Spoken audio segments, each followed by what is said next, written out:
Um, um, hmm,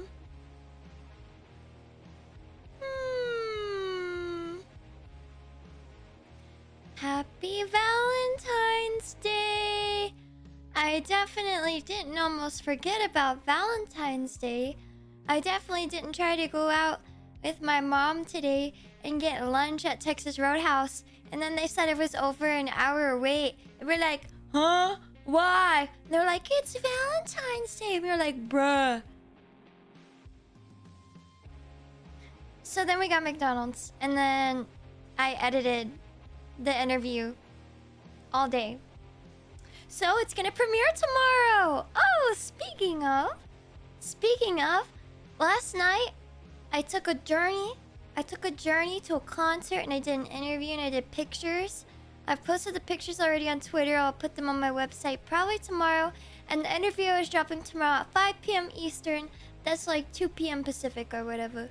Or whatever. Or whatever. Also, Lurker, gotta go. Thank you so much for the gift of Mimbies. Is that spaghetti? No, I'm saving money for record store days, so we have ramen noodles. Shrimp flavored. No restaurants were doing, to-go orders. I was gonna get Olive Garden as a tee haha. But nobody was taking to-go orders. Oh, so much for our dinner date, Nova Bites. You know, if you really do love somebody, you'll love them at their lowest. Yeah. Romeo, yes, thank you! Thank you for taking me to Olive Garden, with Hiyori as well. It was really nice because I didn't get to get Olive Garden today, but I definitely got it yesterday, so thank you.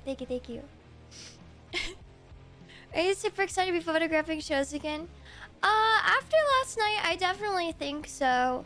At first, I was like getting really nervous and like sick to my stomach just because like I associate it with like really bad times, which is why I haven't taken photos in like 3 years. But last night was super fun. It went super sick. I didn't end up photographing any other bands because it was a DIY venue, and then like 500 people showed up with a freaking camera and flash, and I was like, I guess I'll just do the one band I'm interviewing.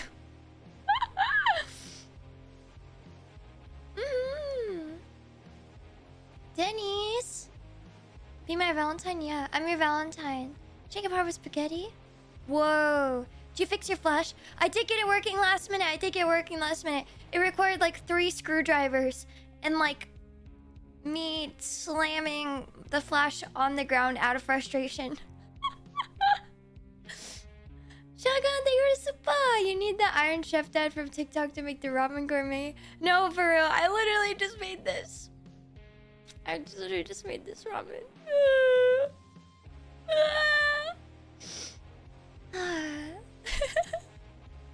Yeah, I won't get my camera trash. Happy Valentine's, Notorious. I made the ramen, but I haven't offered. Oh, I'm so sorry. Would you like a bite? Here, I'll twirl it too. This is super fancy pasta. Would you like a bite? Would you like a bite of my ramen noodles?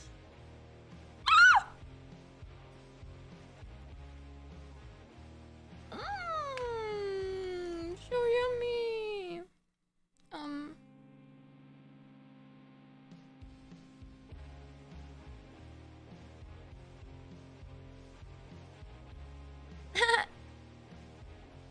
having such a great time. What do you think, guys? What do you think, guys? Oh, I also have... Oh. My favorite.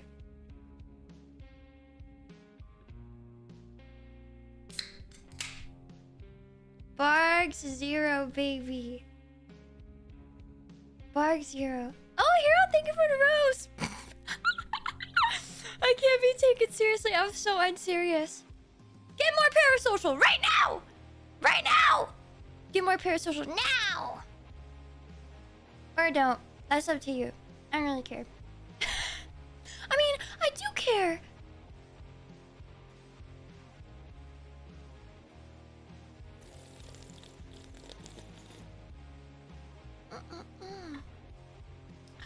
The flavors are melting on my tongue. Yeah, I accidentally left on the effects from my last stream where I had my camera on. So womp womp. You know, I should set up my Sony A7 to be I could set up my actual like thousands and thousands of dollar camera to be my webcam. But also, you know, I picked the blurry webcam a little bit for a reason. Sometimes I'm stupid. I'm stupid. You have on bars and groceries? What? My foot stamps? Just pretend they're there. Oh!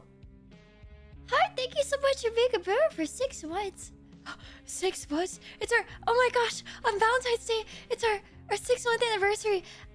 As you can also tell, my hairdresser canceled on me today. I didn't get my hair done today. As soon as I drove all the way there, she said, I got a flat tire. I won't be in. And I went, ah! But I'm going in at 12:30 tomorrow.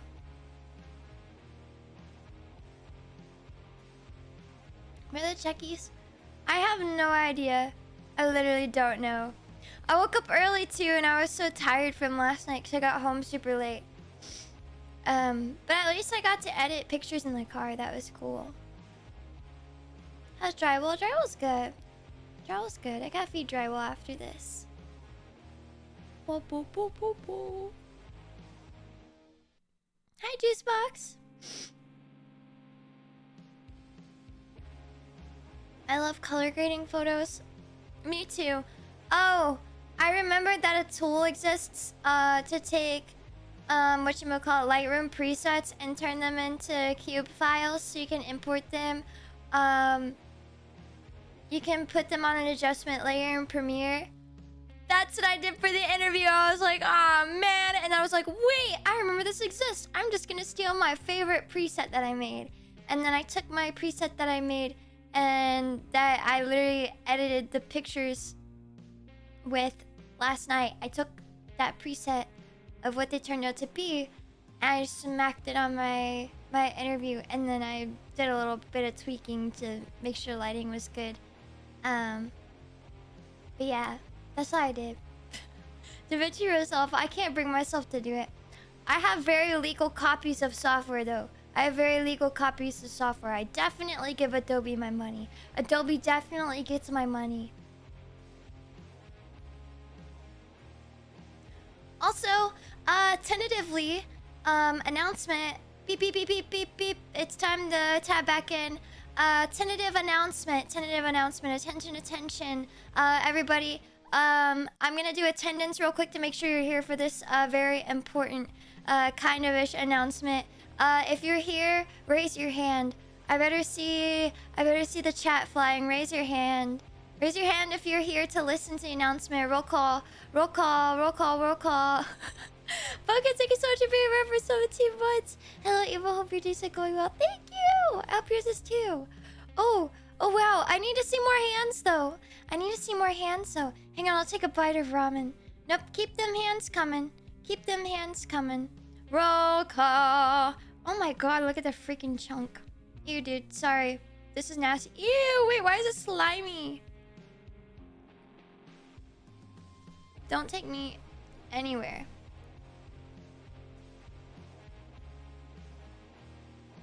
Roll call.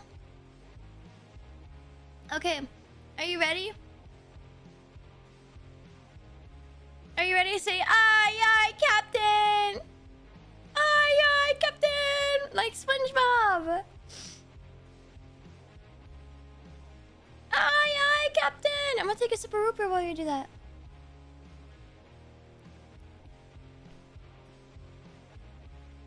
Aye, aye, Captain! Okay. 1 month.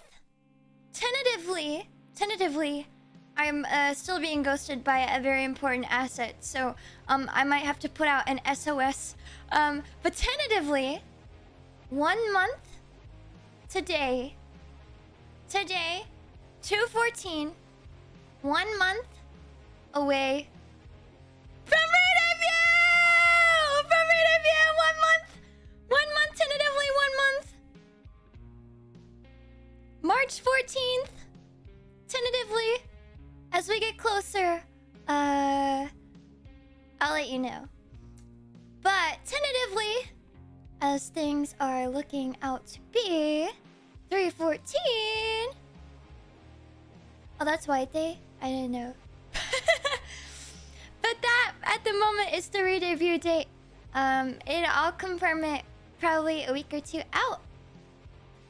But yeah, as soon as I can get confirmation, I'm gonna start blaring it all over the interwebs. You will be so sick of me, so sick of me. But there's one important piece to the re-debut puzzle I have not heard back from, but I had scheduled, and it's low-key stressing me out. And at this point, I am willing to pay a probably stupid amount of money to rush anybody to complete said task. Any music video editors that are really crazy, hit me up, please.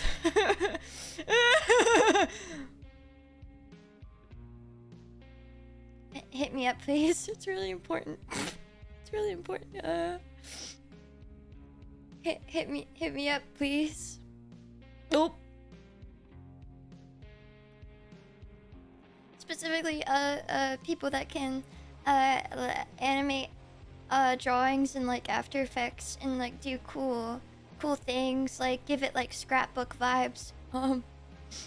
Hit my line, I guess. If you could get it done by March 8th, hit my line. I'll pay you a couple $100. Ciao, anyways. Yeah, gulp. Zoink scoop. Zoink scoops. Yeah. Forget we ball. Honestly, I'm at the point where I have had such an issue trying to piece together video, and it's for my original song. It's not shocking that original song is coming up, but it's for original song. And you know what? If the video doesn't come out, you know what? Video will just come out at a later date. I'm settled at that point. I wanted to make it this big thing, but yeah. If you know anybody, let me know. Tag them. I have a reference sheet. I don't have the art yet, but I should be getting it literally within the next day or two.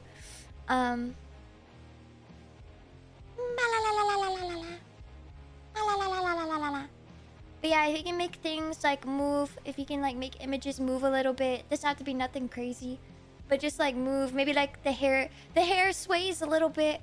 I don't know. In After Effects, hit my line. Happy Valentine's Day. Also, new Backstage banter. IRL interview drops tomorrow, 5 p.m. Eastern. And then this month, there's going to be another Backstage banter live interview. And it's with a band I'm actually super excited for. And then I'm going to photograph them later in the spring. Yeah. Yeah, you can go to backstage-banter.com. Join my newsletter. I'll send you emails about blog posts, interviews, cool things coming up music-wise. It's kind of like the Cool Kids Club. So, subscribe to my newsletter. Look out for my first couple blog posts. Look out for my new interview coming up. Look out for the new photos I'm gonna post. And I got a lot of stuff lined up for the future. Actually pretty recently, so... Hell yeah! Yippee! Yippee! But yeah, if you wanna draw me, go for it. Highly encourage fan art. I love fan art. Yeah! Really bright my mood. Aww! I was sitting on my legs and it kind of hurt. I'm also not wearing... Never mind. Never mind. There are just some things... Yeah, there's some things that I could just keep to myself.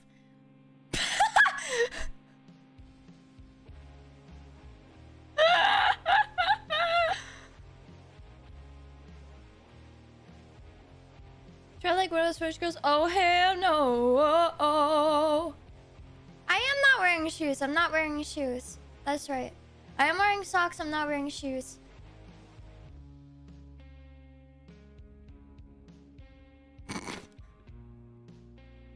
She picked the time to join the stream. I'm so sorry. Enjoy our ramen noodles. My 60-cent pouch of noodles. Just save me. Yeah, don't wear shoes inside. The dogs are not out. The dogs are not out. I need to drink a root beer, bro.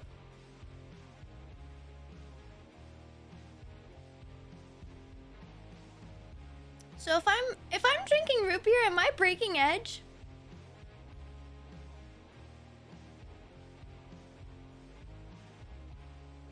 I'm drinking Bargs. I'm drinking Barg Zero. Is that breaking edge? Yes, I have the precision bass. I need to test it out on my Fender Rumble amp. I have the bass. It's here. I've tuned it. It's actually right behind me. It's sitting on my floor because I'm waiting for a new guitar rack to come in tomorrow. But it is here. It is in one piece. I have not actually tested it plugged up yet. But for those who are not on the Discord, last night it got delivered while I was gone. And the Amazon driver, like, it doesn't look that bad unless I were to show you the full video, but obviously I'm not going to show you my full doorbell footage. OPSEC. But, yeah, the Amazon driver kind of went... Boom, and then it made a really loud, like, boom. It went like, boom. Yeah, my dad pulled up the footage and was like, bruh, look at this. And then my mom also was like, bruh, look at this. It was like due to actual Amazon truck. I swear, the people that deliver out of their cars are incredible. But the people that like actually work for Amazon as delivery drivers, they've been slacking recently. They've been slacking.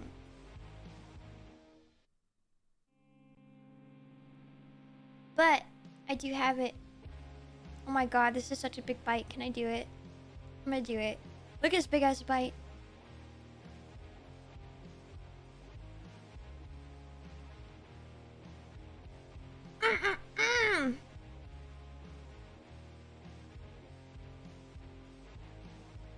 I ate it.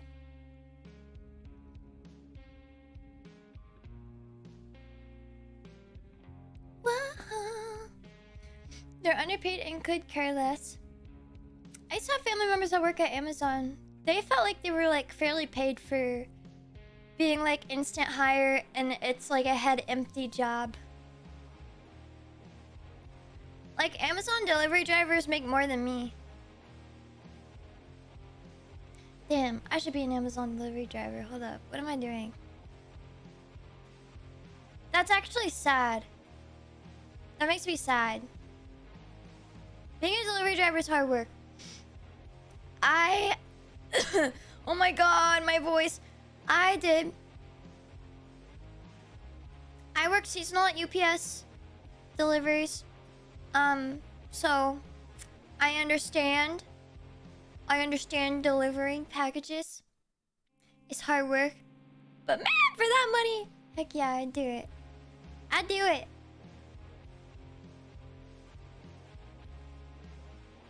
You underestimate me.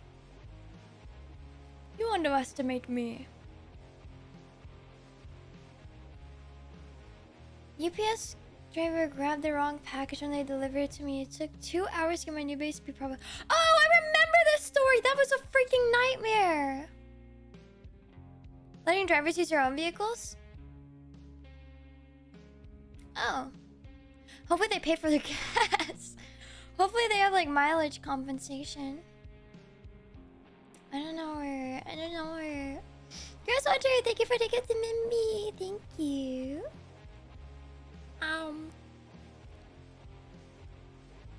I need to eat my ramen before it goes cold. Before it gets cold. Seen the clip of the USPS driver driving his Prius from the passenger seat? What?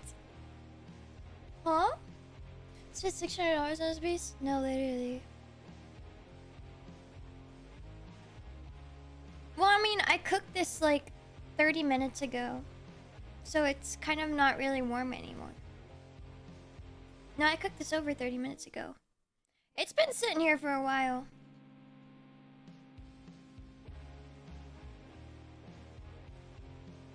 I was originally in my pajamas and I was like, oh my god, it's Valentine's Day. I should at least like dress up a little bit, you know? And then I had to go into my attic and then pull out the first dress I saw. And then I was wearing pajama pants under this. And then I ultimately decided against it. That was why I was late. I got here, I got all set up, I was about to go live. And then I looked at my camera and I was like, bruh, I'm in my pajamas. This is embarrassing.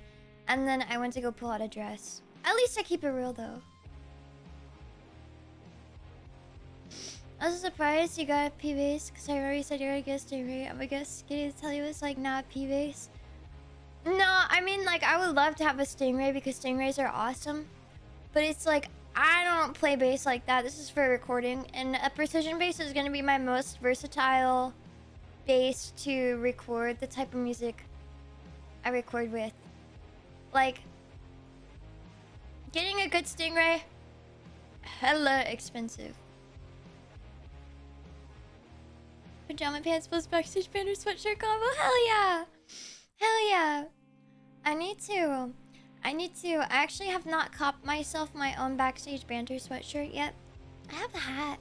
I have the hat and the t-shirt. I didn't get the sweatshirt though. I don't know why. I don't think I ever like placed my own order for it yet. But I have everything else. Don't girls go out in their pajamas all the time, or at least they used to? I mean, I don't know people that go out in their pajamas other than people who go to Walmart.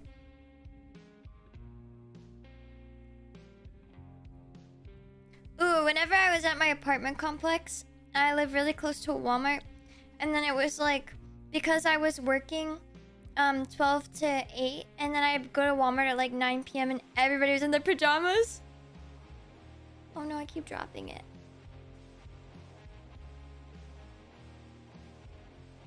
I don't even know where it went. It was big when I was in high school? Oh. Not many people wore pajamas at my high school. Everybody just wore jeans.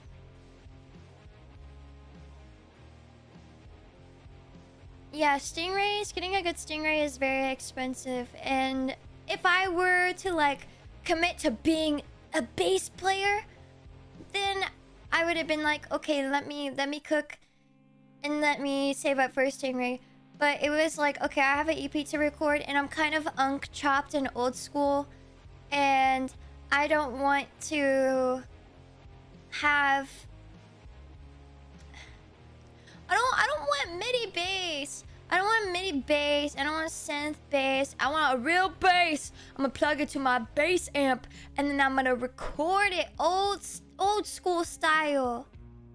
And that's what I'm doing with guitar too. I'm not recording DI. Frick your DI, bro. Direct input is for people who are not confident in their tone. I'm just kidding. It's actually pretty smart, because then you can like get whatever tone you want and shit, you know. But no, I'm Unk and I'm old school and I'm chopped. And yeah, I'm just gonna be all plugged up basically. I'm gonna record it old school style, because how I used to record music with my band was we would go to the studio. And then our drummer would get set up on the drum set. I get set up on my guitar and the mic, and then bassist would get set up.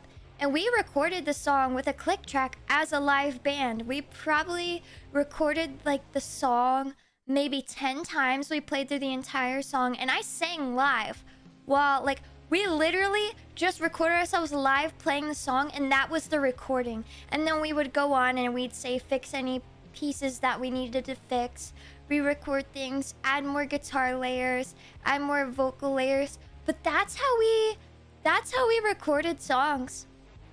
Every song I've ever recorded with a band, that's how we've recorded it. And like I just set up my pedal board and I brought all my guitars and we just crafted our sound right there in the studio.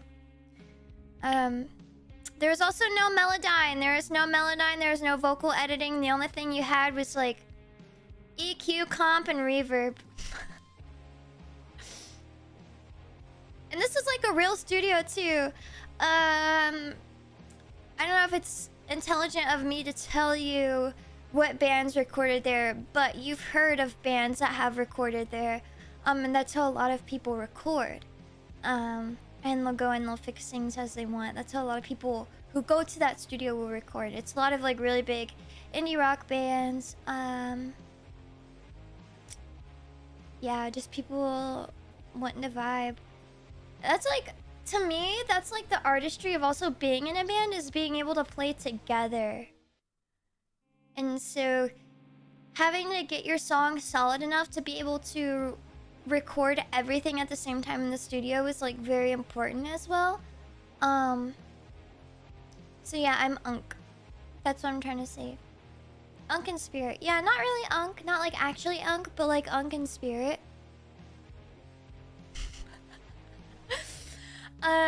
Like all of my paychecks are gonna be like my bills, my car payment, and then the rest of it's just gonna go to like pedals. And maybe a new amp too. And maybe a jazzmaster. But yeah, I have instruments to record like super soon. And there's 2 pedals I really want to get a very specific tone for the next song coming up. So I can't wait till I get paid next week. Record store date this year might be sad. I love my 2 band. Hell yeah. I want to get a new, well, not really new. But I want to get another Hughes Kettner. Big Muff. I already have that in my stack. It's more niche pedals. I low-key forgot the name. I just have them bookmarked because I was like listening to different pedal reviews, and then there were some people actually in a Discord channel, and they were like talking about like different pedals, and they're like, bro, check out this niche pedal, and it's like, oh, almost $200.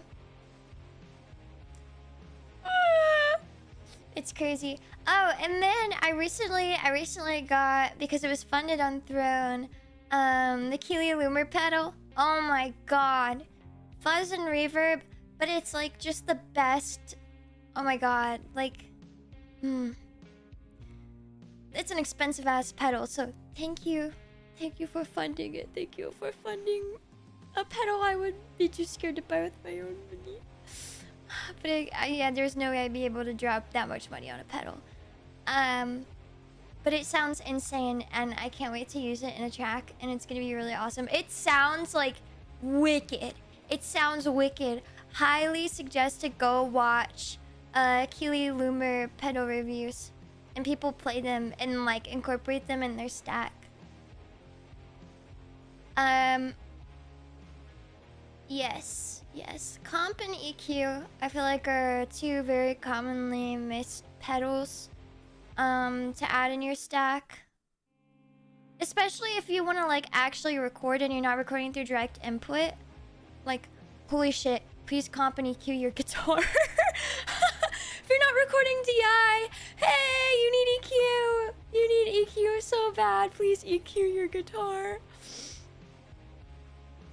And chorus pedal. See, I'm a big fan of the super old Ibanez chorus pedal. I cherish that with my whole heart. They're really hard to come by these days. But it's like the OG Ibanez chorus pedal. Swear by it.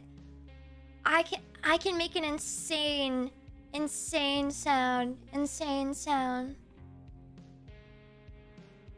Preamp pedal power amp sound on the go setup. Oh hell yeah. I know exactly what you're talking about. Yes sir. But it's so good. That's my godsend chorus pedal. I think it's severely underrated. CS9, yes. CS9, thank you. I couldn't think of it. For some reason I was thinking CS5. But no, that pedal, if you can find it almost like new. I remember I was at my local music store and I was playing around with all the pedals and I was like, what's this pedal? What's this pedal for like $30? I plug it in and I was like, for $30? This is the best chorus pedal I've ever used.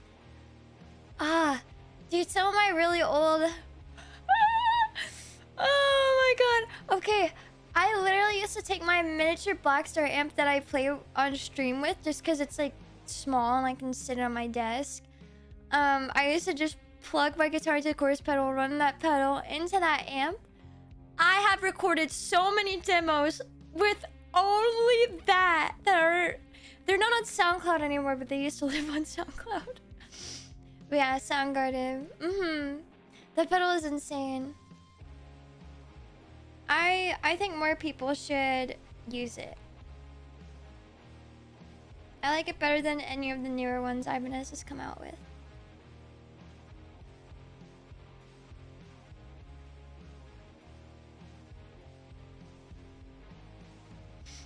Yeah, I mean the boss pedal is also really good. But I'm a sucker for like just the really like classic, the simple sounds. It's like, it's so complex, but it's also simple. It's so simple. I'm trying to think, there's another one. There's another pedal I have that I really like. I need to pull up my pedal board. It's very chunky. And it's like purely metal. And I need to get a new one that's more... I can't carry it by myself. Like I need to rebuild my pedal board. I'm gonna build one. I'm gonna build my own one. Probably out of like pallet wood or something because it's super light. Yeah, I literally can't carry it. It's heavy as shit. But I want to redo my entire setup. But there's some pedals on there. Oh god, what's that one like looper pedal? It's like maroon red. It's giant. It's chunky. It literally takes up like a quarter. My brain is blanking out. I need more ramen noodles. I've been in the editing mines all day. Oh my god. YOLO!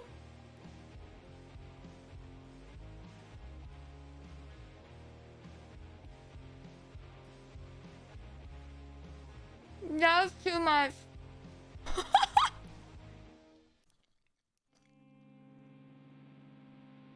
That's so gross. This ramen's literally gonna kill me. AB search for Ninja Turtle slush box. Shut up. That's so funny.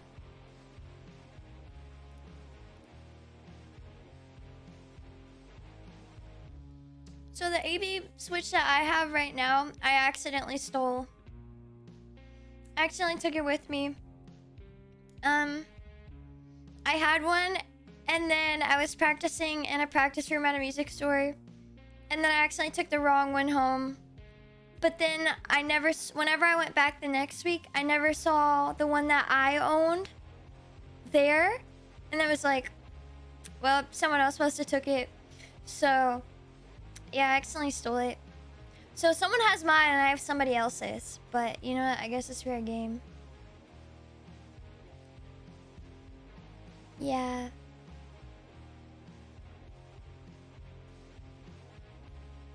I don't know, I still kind of miss mine. It gets the job done, but I don't like the way it's labeled. It pisses me off. It was like a GameStop trade-in for real, for real. Oh my lord. That reminds me, I need to get strap locks. Don't let me forget, I need to get strap locks for both new instruments. I also need to get straps. Guys, should I buy the... Okay. I'm gonna tell you something I've been thinking about every single day. So the day that I went to go buy my Telecaster, I walked into the music store. I immediately started playing that Telecaster. I was like, yeah, I'm gonna buy this shit. And they were like, check out this Jazzmaster, bro. And then I played the Jazzmaster, and then I sat there for 30 minutes, and I had to be like, do I actually want this Telecaster now, or do I want this Jazzmaster? It plays so good. Oh, it plays so good. And then I ended up going with the Telecaster because it's like, dude, I've wanted a Telecaster for like the past 6 or 7 years. And then I've still been thinking about that Jazzmaster every single day. And then I looked it up on their website about how much it costs. And for some reason, I thought I read $800. $1,600!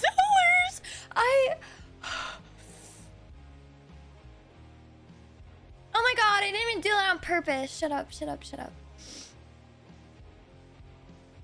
I thought, for some reason, I thought it was $800. I think it might have been the guitar next to it. But like, genuinely, this Jazzmaster, this Jazzmaster, what? Why it feel better than any other guitar I've ever owned in my entire life? That's the one thing. Like, I can give it whatever tone I want. But that was like the easiest guitar ever to play, and I picked up a couple other Jazzmasters and I was like, ew. Immediately, no. But that one, it just like, it hit. It hit. And now I'm thinking about it, I'm like, bro, that's over a paycheck. That's like 2 paychecks. It's either I have record store day or I have a Jazzmaster too. But I haven't... This is a problem. I'm now running into an irresponsible problem here. But I can justify it because I'm literally working on an EP. And like, I'm actually using it again. Nope.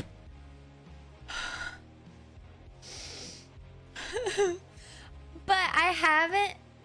I literally got my PRS so long ago, I can't even remember. So long ago, I cannot even remember. And then I've had no desire to get a new guitar. And then like, I've kind of just always wanted a Telecaster because like, you can do anything and everything with the Telecaster. I mean, like, I haven't got a Fender since I got my Strat. And I was like, wow, I really want a Telecaster. It's like, baby starts off with the Strat, then upgrades to the Telecaster. Like, that's just how it is. That's the method of the madness, is like, you start out with a Strat and then you end up getting a Tele. Yeah, and then it was like, oh, well, if I'm like actually recording music, I'm recording all the strings. Like, holy shit, I forgot. I've been meaning to like get a bass. And I was like, well, I just bought that Telecaster. And then thankfully no invites came in clutch. Thank you so much. Thank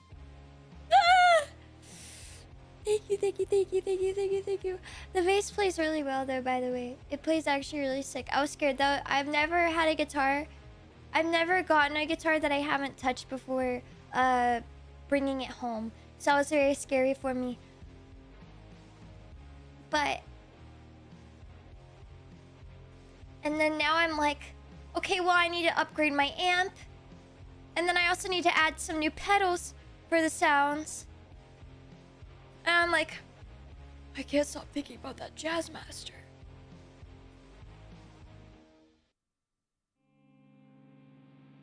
I still haven't filed my taxes yet, but I'm not gonna... Oh, I'm gonna be getting money back. So hear me out. I think I'll use my credit card.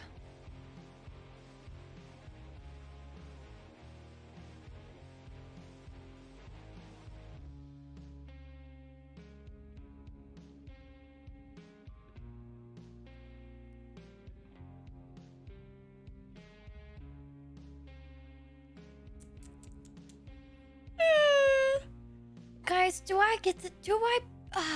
that's so expensive. The Telecaster was already really expensive. I've never spent that much money on a guitar, but it made me throw up. It made me throw up. It made me throw up. It made me throw up. I was like, oh, that's so much money.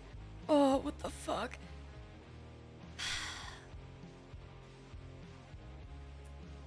Do I get the jazzy? Flip a coin? I have a guitar pick. It's a Fender guitar pick. You know what? This is the only pick I've had since I really started playing. I've had this pick for so long. If I lose this, I think I will cry. I'm gonna flip this pick. If it lands Fender side up, I'll get the Jazzmaster. Oh, that didn't go well. Oh, it's Fender side up. No, I'm just kidding. Okay, I'll get the Jazzmaster if it's Fender side up.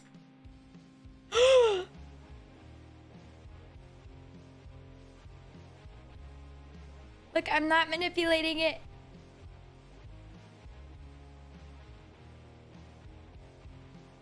It's Fender side up.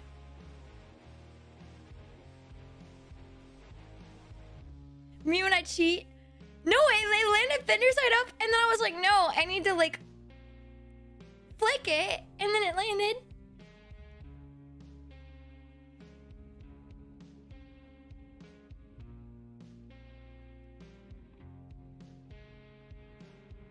Telecaster in the body of a Jazzmaster. That's some shit I would do too, though. That is true. Guitars can be an investment. But also, no, I have one guitar I can sell, but it's cheap. It's cheap, and I don't think I can make that much money off of it. It was like a couple $100 guitar. It's a Jackson. It plays horribly. I don't like it at all. The Heineken Telly, that just exists. That exists.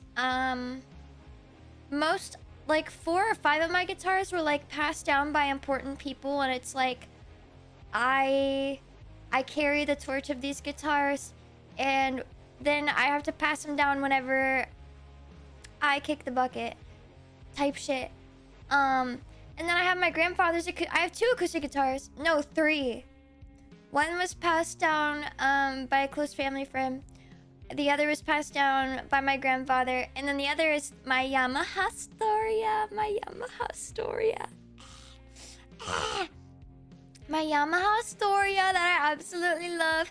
Okay, story time. The Yamaha Storia, I never planned to buy it. I never planned to buy this guitar. I never even... I'm gonna tell you the story behind that. Okay, Yamaha Storia, here we go. I almost want to say this was like 8 years ago. So 8 years ago, I show up to a music store to practice with my band, and we go in the practice room. There's an acoustic guitar hanging up, and then we were like writing and brainstorming. It was like, I really don't want to have this electric. I'm just gonna grab this acoustic up here. Well. I picked it up. I was like, I'm very picky about acoustics too, by the way. I hate how majority of acoustics play. They just don't play right for me at all. But when I tell you, I picked up this guitar, and I was like, this plays so well, and it sounds incredible. And then I went out to the floor. I went to go see how much it was. At the time, it was maybe like $300 or $400. I was like, for an acoustic this good? I'm out there usually like picking up like the $2,000 acoustics, and I'm like, these play like trash. I hate this. This plays like trash. I immediately bought it. I've never bought something so fast in my entire life without thinking it through. I have no regrets though, and I actually just convinced somebody else to buy the same guitar, and it was praised. So I'll take my wins. I'll take my wins. If you don't like acoustic guitars, you don't like the way they play, if you hate the string rattling, I'm telling you, go pick up a Yamaha Astoria. It's only a couple $100. Plays like a dream. It sounds great. Honestly, it's probably the best guitar purchase you will make. So yeah, that's my Yamaha Astoria, and I'm kind of feeling that way about the Jazzmaster. But like, I thought about that Astoria so much. I thought about that guitar, and I thought about that guitar, and I thought about that guitar, and I'm like, I'm kind of feeling the same way towards that Jazzmaster I picked up. I actually think it was also in Olympic white, which is so funny because that's what the P bass is in. It's an Olympic white with the like the red tortoisey pick guard. But I can't stop thinking about that Jazzmaster. It just plays well. No, I'm not returning the telly. That's no. The telly's mine. Nope. No, telly's not going anywhere. That telly, I love that telly. That telly, the telly and the PRS are like the two guitars. Like, I mean, but the Jazzmaster could join. Oh, but the reason. Okay, back to what I was saying though.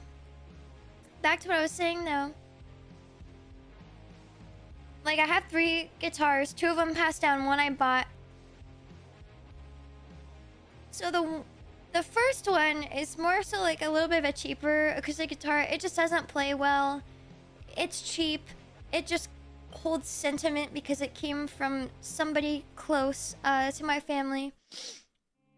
And then the other acoustic guitar was recently passed down by my grandfather before he passed away. But it plays amazing and it sounds really great and I play it all the time. However, the strings really need changed. And I'm not at the point where I can bring myself to like change them because that's still like the biggest grief I've like had to deal with in my entire life.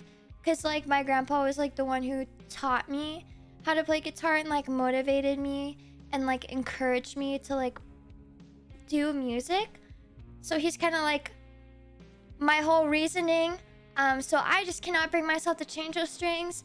Therefore, I am only left with my Astoria because if I could change the strings, I would probably sell my Astoria just because I have so many guitars. Like, guys, I'm in the double digits of stringed instruments.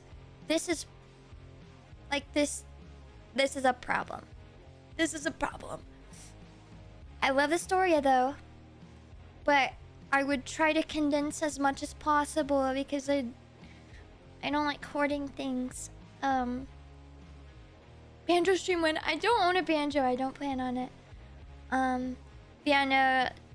Telly and jazz are a totally different vibe. If you are ever picking between the two, though, I'd say 100% a Telly. That's the most versatile you can get with a Fender lineup. But the Jazzmaster, it serves its purpose. It's a popular guitar for genres that are really like in their big boom era right now. Yeah. Only play guitar and bass. Yeah.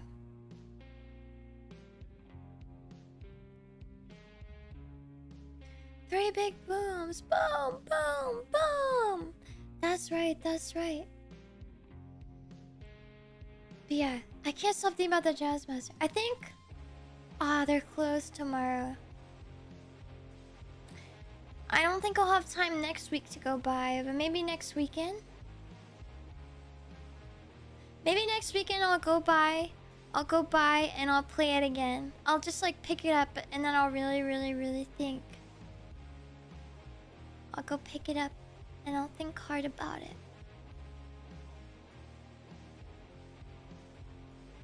Now, a jazzmaster would fit a lot of the music I would like to make. Specifically, the jazzmaster would be a great guitar to play for choruses, for certain choruses of certain songs, just because it has, like, if you want a guitar that's gonna really bring out your fuzz and your hum, it's gonna be a jazzmaster. This is crazy too, because for the longest time I was like, I'm not gonna be... The only other Fender I'm ever gonna buy is a Telecaster, and it's like... Am I about to have 3 Fenders? Am I about to have the golden trio of a Strat, a Tele, and a Jazzy? And a P-Bass?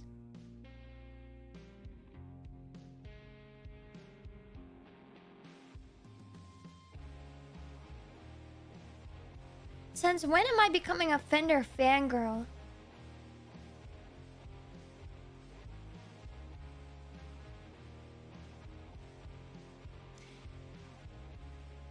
Since when am I becoming a Fender fangirl? I'm doing Mr. Paul Reed Smith dirty right now.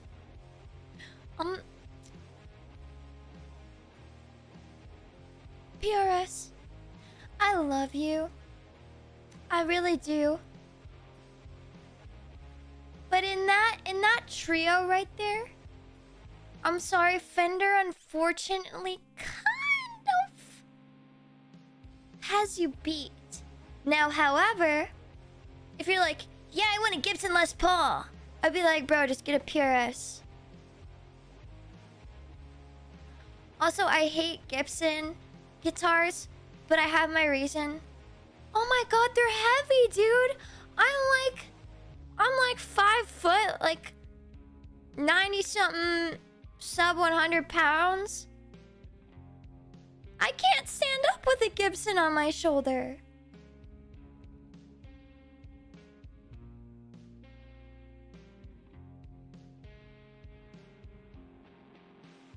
It's too expensive for what it is, in my opinion.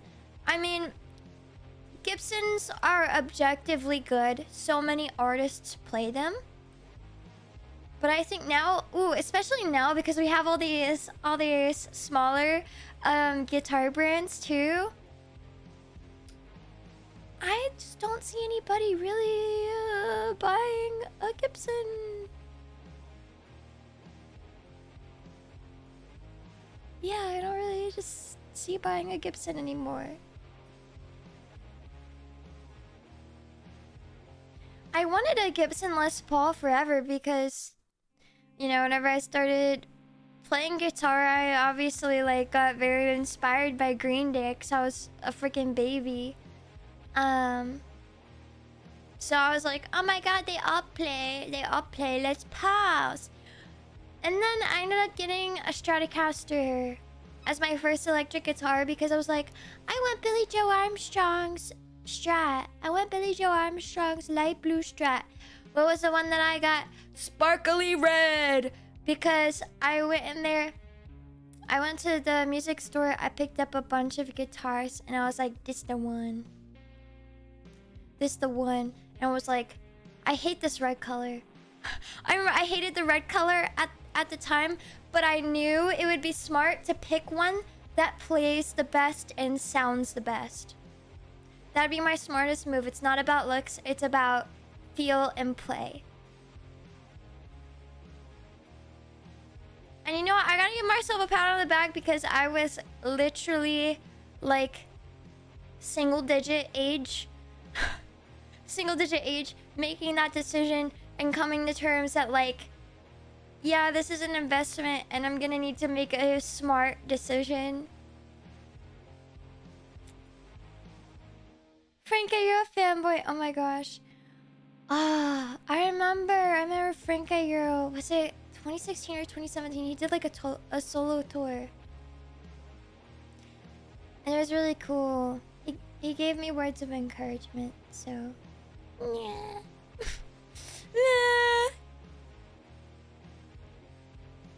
My angsty teenage self was like, the Franca Euro just told me to keep it up.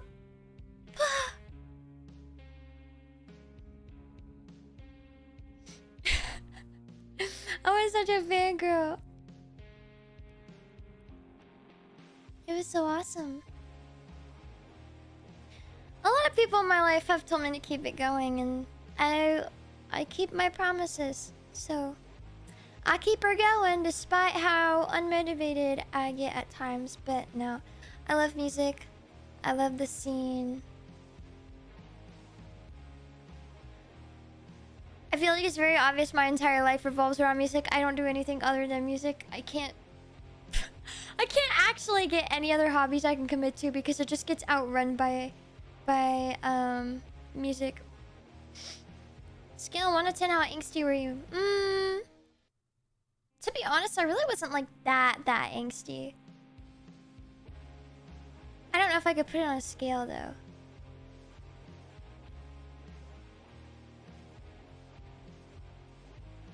Like, I listened to angsty music, but I wasn't like super angsty. I had really not much to be angsty about growing up. I was very fortunate, and I think the worst thing was like just getting bullied for being the only emo kid in my school. Feel relaxed is so real. I tried playing with the strap super loose with the guitar super low, that kills my wrist. For the longest time, I literally used to play my guitar like up here. And it looked really dumb, but that was what felt the best. I become more relaxed.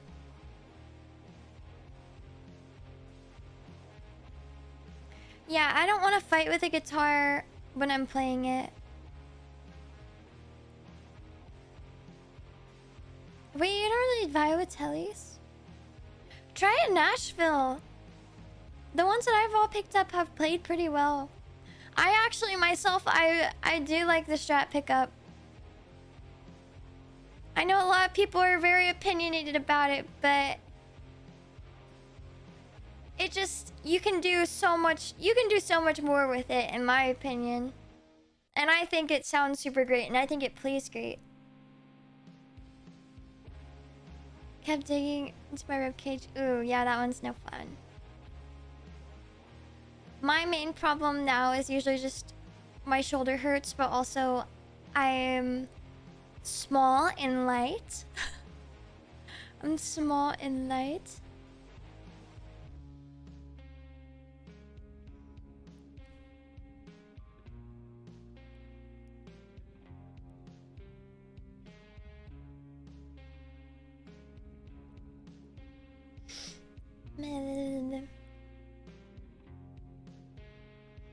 I mean, I went to like very yeehaw school, so grew up in yeehaw area, super yeehaw. Was not a fan of the emo gals.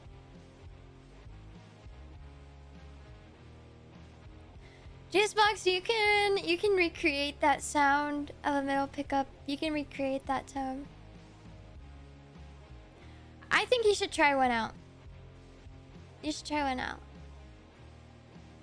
Small. I am small. Ties all my body. Hell yeah. Nice learning guitar, bitch. But I know I never practiced it as I am now.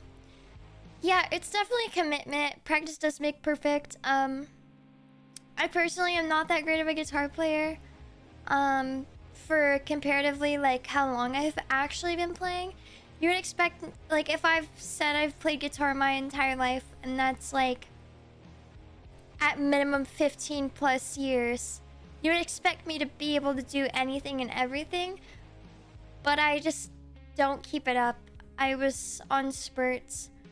Unfortunately though, I think what killed most of my motivation towards playing the guitar for the longest time was it was hard to find a band that wanted to make original music, and I had no motivation to cover other people's songs.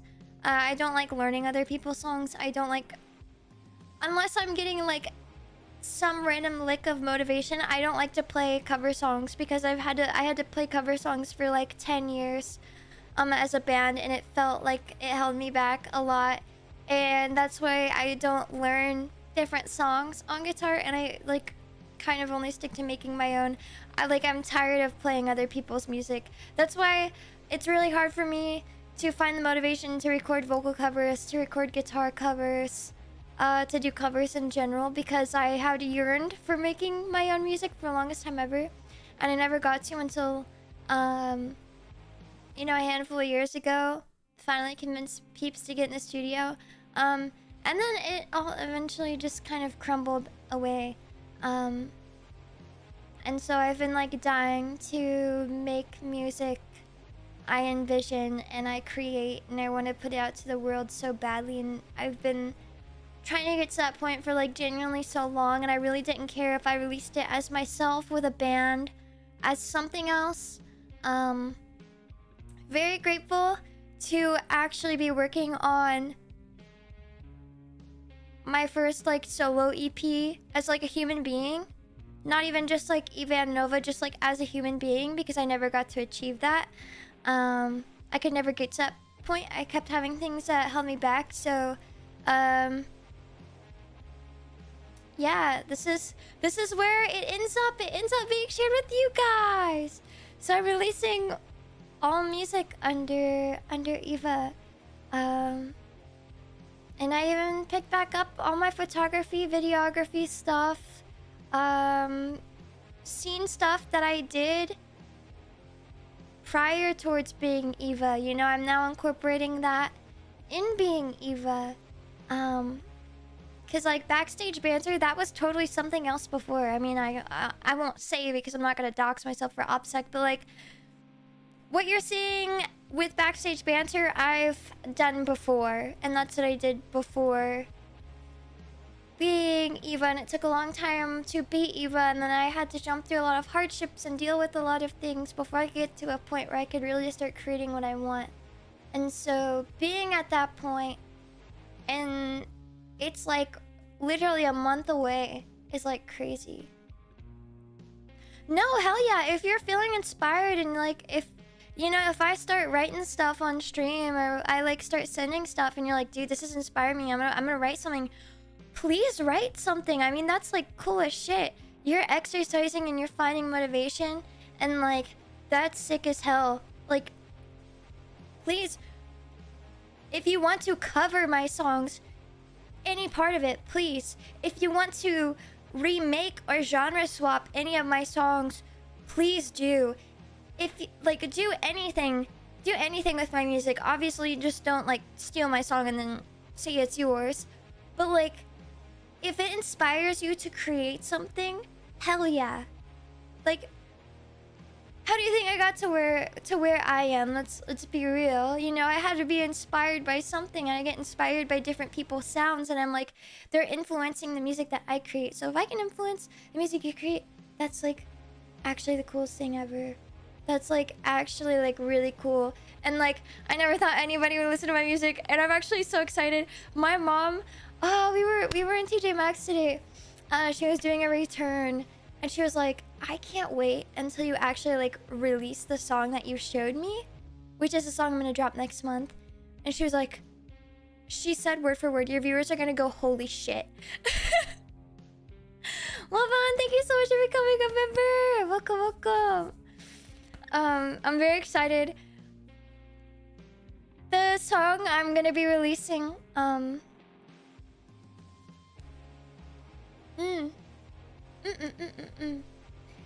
it's all over the place, but I think in the best way possible. I don't think you could really categorize it into a genre. It's like every section of the song is something different. It's definitely the ones I wanted to release this one first because it just kind of showcases everything I do in music.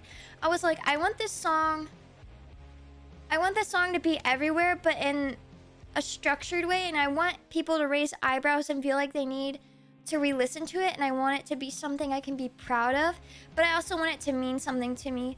And then I wrote it about what kind of like lyrically, and my motivation for the meaning behind the song, like what encouraged me to like make this song what it is as you guys have known, before I became Eva, I used to do music industry work, photog, like all kinds of stuff.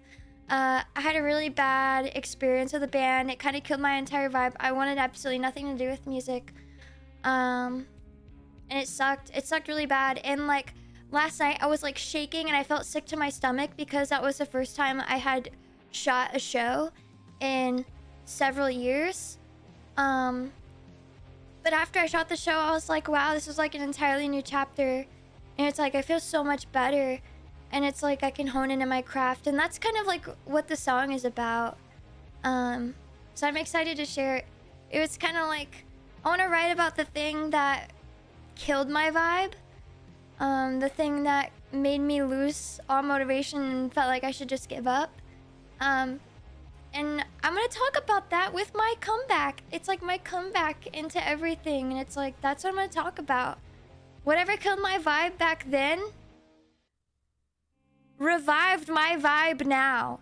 So it's like, I'm so excited. I'm so excited. I used to sample this.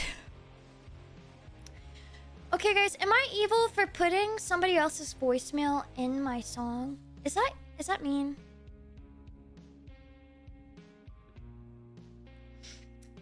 I have a voicemail saved on my phone from that era.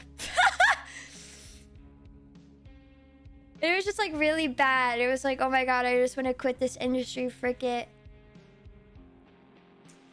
I put it right before it hits. It's so good. Like, it's so good. I got the demo instrumental back and I heard this like fade out part and I was like, wait a minute.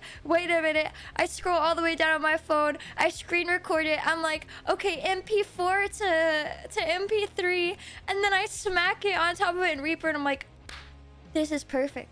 This is perfect. Then I send it over and it's like, no way. Like, no way you've just done that. But it was like, it's like the best kind of evil. I'm gonna take over the world for real. I'm kind of nervous though because like the song is very bold. And you really have to like you just have to like noise to like it. Like I feel like people are gonna, I feel like everybody will listen to it the first time around and be like, what? Like they'll be confused, like eyebrow raised, kind of like face of disgust, like what did I just listen to? And then they'll go back and then they'll listen to it and they'll be like, wait a minute. Because as I wrote this, that's how that song went. It was like, I don't really know about this one. Like I wrote it and I was like, yes. And then I listened to it and I was like, I don't really know about this. And then I started listening to it over and over and over again. I was like, no, this slaps. This slaps. You really have to like all kinds of music to like it though.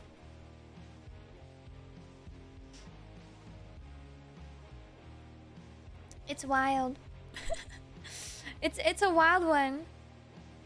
It's a wild one. It'll be very interesting. I'm excited to see everybody's reactions to it. Please be nice. I'm ready to record.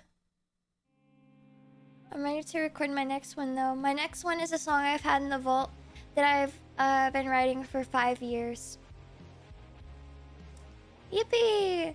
So the next one I'm gonna be recording is a song that I have been writing for 5 years.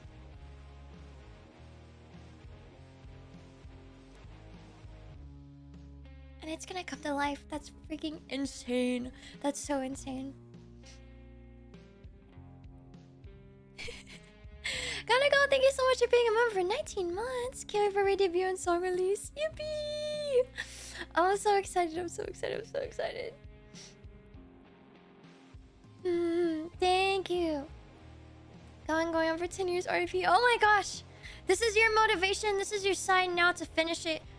But also at the same time, only finish it when you feel like it's finished and it feels right. And it's something you're proud of. And you're happy that you've created. What was your first song about? My first song? Ooh, I remember. I think it was in middle school when I wrote my first song. I think it was in middle school. Hang on. I'm trying to remember. I don't think I have a recording of it. But I remember I wrote my first song in middle school.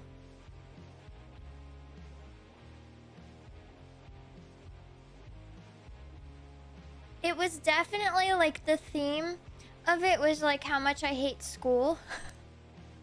I hated the people that I went to school with. They were all very mean to me. I don't know if you guys have ever heard of like this Oreo game or something. But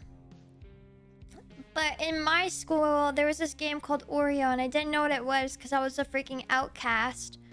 And how it worked in my school was, for whatever reason, I'm trying to remember it correctly, somebody would get dared something, and it would be like to ask someone out, and then and it was always like very mean, and I didn't understand it until it happened to me. So like some like class jock comes up to my locker during like passing period.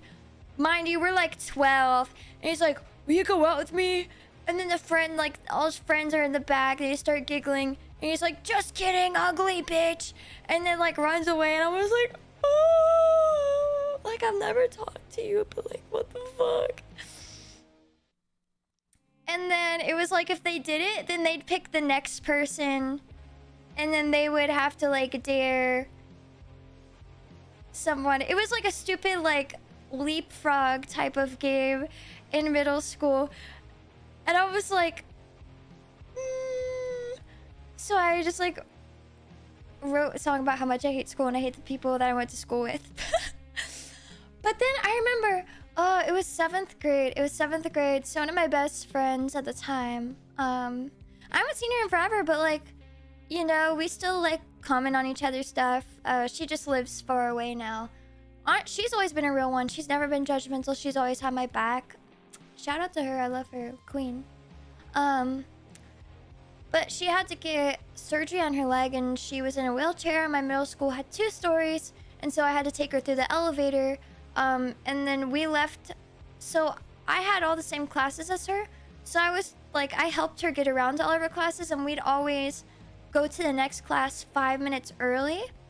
And then so there was this kid. He was like really mean, like always in trouble. But I was pushing her in her wheelchair to the elevator, and then this kid who for some reason was wandering in the hallway comes up and then shoves me in a locker and then locks the locker, and I was shoved in the locker and he locked it, and then my friend was stuck in a fucking wheelchair. She was stuck in a wheelchair, and I was like, let me out, let me out, let me out, let me out.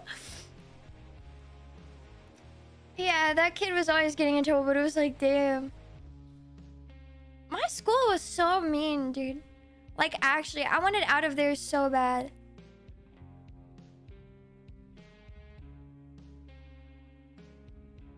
Yeah. That was me in school. Everybody was so mean to me. They're like...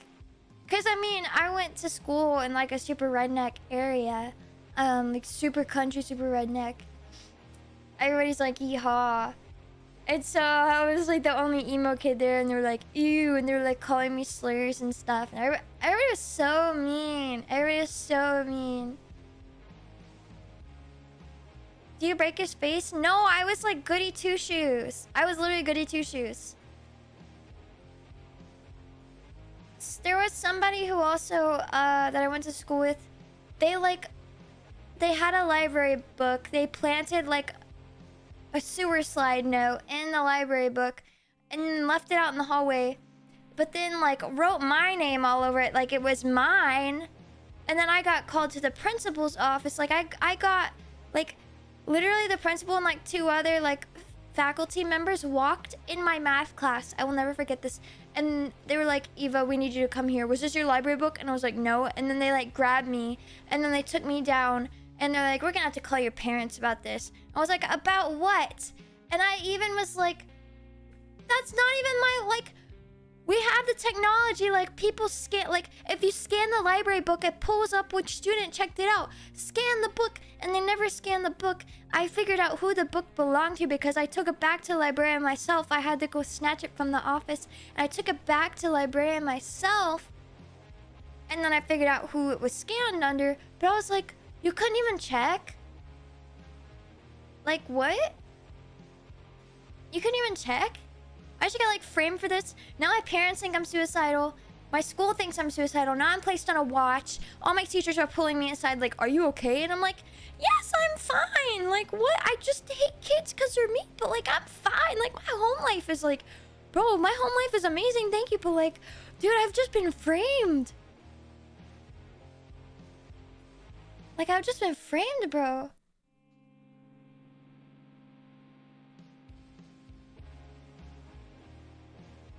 My middle school was tragic. It was it was so tragic. It was so tragic. Also, the way that I'm sitting is so uncomfortable, so I'm gonna turn my camera off. We have to raid into the premiere in like 10 minutes. But dude, it was so awful. It was so bad. I will say, my counselor in high school was really the goat. Oh yeah, I'm okay now. Dude, I haven't been in school for a long time. I don't care. I look back and I laugh. Like, I mean, kids are mean. Like, kids are gonna be mean. Stuff is gonna happen. Like, that's years and years in the past. Like, bro, that does not faze me now. But my high school counselor was actually the goat. She was really cool. Because I was also just like, I really want to get the frick out of here. Like, I literally have 2 credits. So she let me finish. So 1 credit I had to finish that same semester. But I had finished 1 English credit. And then I was going to basically have to stay another semester for another English credit. But I convinced her, the principal, and the superintendent to let me do that credit simultaneously as my first credit. And then I just had math credits. I only needed 2 credits. So I had a math and then an English credit that I needed to graduate. And so I convinced him to like let me take it. Oh my god, and I remember my senior year. Like I had finished my first semester of English online already. And I had a physical English class to attend. And I was doing the 2nd credit. And like my counselor was just like, yeah, just like mind your own business, do your own thing. Just still go in the class, but like just kind of sit in the back and do your own thing. And I was like, perfect word. And then as soon as I get in the classroom, the teacher is like, Eva, you're such a cheater. You're such a cheater. You can't beat my class. You gotta get out. Me and the principal don't think this is right. Like, just publicly humiliated me. And then she sent me to the office. And then I was just like sitting in the office and I was like low-key tearing up because I was like, that's so embarrassing. Like, what? Like, I talked about this with my counselor. They were like, yeah, just mind your own business and like work on like your 2nd credit so you can like get out of here. And then this girl just kicks me out of class. She's like, you're not welcome back here. And I was like, what do you mean? Like, I like worked overtime so I could go ahead and complete my credit. Like, I just want to move on with my life. I want to get out of here. I only have 2 credits. Why am I going to stay an entire another year if I could just get all my credits done? And so I went to the office, and then I remember, like, I can't remember if they called my mom or my dad first. I think I was, like, sneak texting my mom on my phone. And I was like, Mom, and I was explaining the situation. And they, like, called my dad or something. And then my mom was trying to convince my dad to come get me out of my class. But then my dad was like, LOL, no way. And I had to, like, sit there for 90 minutes. Because we had, like, classes that rotated every two days. So our classes were longer, but we had different classes every other day. I sat in the office and I was like, bro, what the fish? But I convinced them. It was low-key crazy. The dropout rate was actually really bad. So they were like doing everything they could to get me to graduate. But no, I remember, I gotta make sure my redirect is set up. Wait, hold up. Hang on. Oh my.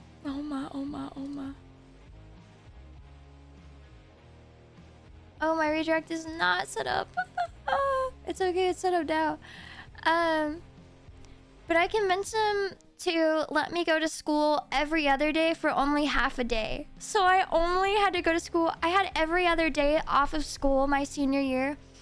And then I showed up right after lunch for 2 classes. It was awesome. It was amazing. It was amazing. I worked so much. And then I graduated early. That was like how musty the school I went to was. Like, actually, the education at my school was kind of terrible. And then I went to trade school. Yay! And then it just turned into Cisco packet tracers, and I was like, me, me, me, me, me, me, me, me, me, me. I mean, I only graduated like a semester early. It wasn't like I graduated a whole year early. I graduated a semester early. But yeah, I don't even know how we like. I don't even know how we get on that topic. Because like, dang. All the school stories.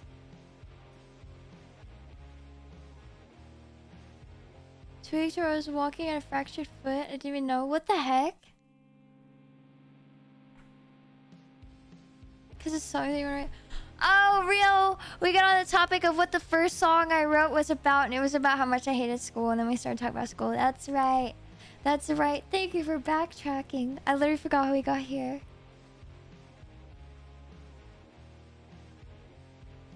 My trade school is very niche, so I can't say where I went. But I went to a trade school, and then I learned CompTIA A+, Net+, Sec+, and then we were learning like Cisco and everything. So we're like, you're gonna have to deal with Cisco in your own. And then my teacher wasn't really being that great of a teacher doing packet tracers. Like, it was just like copy and paste this packet tracer, and I'm not gonna explain anything to you. Then I ended up dropping out. And then I realized everybody... You know, I work in IT. Nobody's using Cisco. Everybody's on Ubiquity. Everybody with a brain is using Ubiquity or moving to Ubiquity. So there's not even much... Like, it's basically... It's Meraki and Ubiquity right now. And everybody's going to Ubiquity because, you know, you don't have to pay to use a hardware that you've already paid for.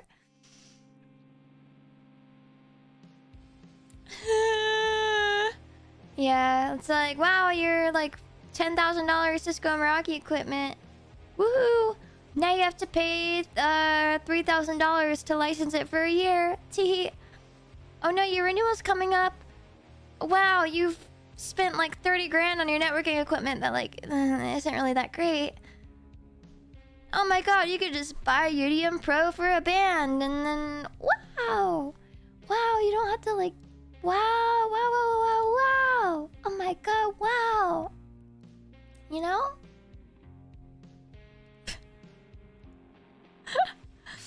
So everybody's moving to Ubiquity. It's like, dude, nobody... I don't give a frick about Cisco packet tracers. Like, dude, I know how to trace packets, but Cisco... me. But, in 2 minutes... Oh my god, in 2 minutes. New cover. This one was put together very quickly and kind of like... It was like a last minute, like a... Oh, I should do this for Valentine's Day. That'd be very cool, because this is like very highly requested.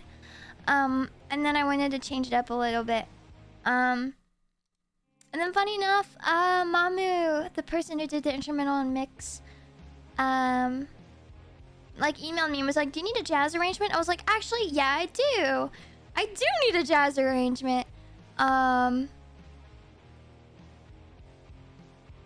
yeah, they cooked it up like really, really quick. And I sent back my vocals. And then I scabbed a piece of art that came back almost the next day. And then the music video was made in like 2 seconds. So it was a very quickly put together thing. But I was like, wait, this would be peak for Valentine's Day before everything else comes out. So I really hope you like it. It was put together very quickly. But I hope you enjoy. And make sure 5 p.m. Eastern Standard Time, 2 p.m. Pacific tomorrow. There's a waiting room up for Backstage Banter the next episode. So Yeah, stay tuned for that. Okay, we're gonna go right into the cover like right now. So I'll see you folks later. Happy Valentine's Day, Ananova. See you in the cover premiere room thingy.